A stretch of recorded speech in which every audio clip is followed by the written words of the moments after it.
50 साल से ज्यादा का कैरियर, 5000 कुश्तियां लड़ी, इनमें से एक भी कुश्ती में पराजय नहीं हुई। ये है गामा पहलवान का रिकॉर्ड। गामा पहलवान यानी वह पहलवान जिनसे बड़ा पहलवान इस दुनिया में अब तक पैदा नहीं हुआ, शायद आने वाले वक्त में भी न हो। गामा पहलवान का असली नाम था गुलाम हुसैन बख्श।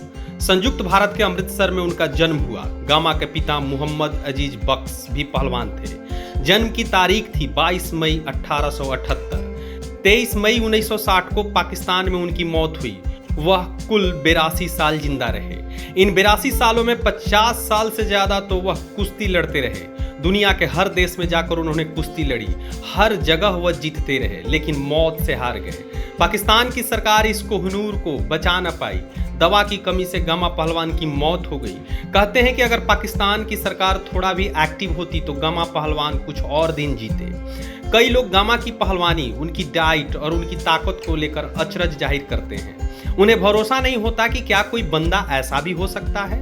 दरअसल गामा की डाइट उस वक्त के हिसाब से अकल्पनीय थी। अपने जवानी के दिनों में गामा 5 लीटर दूध पीते थे। ये वो 5 लीटर दूध होता था जो 10 लीटर दूध को जलाकर 5 लीटर किया जाता था। उसमें किशमिश, छुहारे, काजू और बादाम 1-1 किलो मिलाए जाते थे। यह डाइट उनका 2 बार होता था, दिन में और रात में। दोपहर में गामा पहलवान कुछ भी नहीं खाते थे। इसके अलावा वह चिकन के शौकीन थे। वह प्रतिदिन 6 गोटा देसी चिकन खाते थे। इस चिकन में झोर नहीं लगता था। यह मुर्ग मुसल्लम के अंदाज में बनता था। हाँ, मसाला सब देसी होता था। राजा भवानी सिंह के दरबार से गामा पहलवान का खर्च चलता था। इतने हैवी डाइट के लिए उस दौर में 45 रुपए रोज का खर्च आता था। उनकी ताकत को लेकर भी लोग सवाल उठाते हैं। कहते हैं कि गामा पहलवान ने 1200 किलोग्राम का पत्थर उठाकर फेंक दिया था। ऐसा कमाल करने वाला वह जीते जी दुनिया के पहले और आखिरी पहलवान थे। आज भी वह आखिरी ही हैं। पूरी दुनिया में ऐसा कोई पहलवान न हुआ जो गामा के इस रिकॉर्ड को तोड़ सके। इस पत्थर को उठाने में 25 लोग लगे थे। कोई उस पत्थर को हिला भी नहीं पाया था। अकेले गामा ने उस पत्थर को उठाकर फेंक दिया था। इसलिए गामा को द ग्रेट गामा कहा जाने लगा। उनकी ताकत से महानतम martial art players Bruce Lee भी बेहद प्रभावित हुए थे। उन्होंने गामा पहलवान से जानना चाहा था कि वह इतनी ताकत लाते कहां से हैं। तब गामा ने आसमान की ओर दोनों हाथों को उठाकर कहा था कि ये सब वही देता है, मैं अपना कर्म करता हूं। उनके बारे में लिखा गया है कि गामा पहलवान प्रतिदिन 3000 दंड और 5000 बैठकें लगाते थे। गामा जब 10 साल के थे तब से ही कुश्ती लड़ने लगे थे।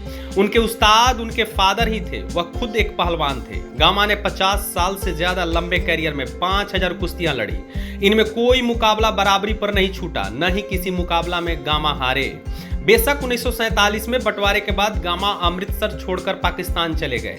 बेशक उन्होंने इंडिया छोड़ पाकिस्तान का दामन थाम लिया, पर इंडिया के लोग उन्हें कल भी चाहते थे, आज भी चाहते हैं और आने वाले दिनों में भी चाहते ही रहेंगे। गामा पहलवान आज भी पूरी दुनिया में इंडिया को ही रिप्रेजेंट करते हैं, पाकिस्तान को नहीं। ये उनकी ताकत का ही कमाल था कि आज भी लोग बात बात में बोल उठते हैं, खुद को गामा पहलवान समझते हो क्या?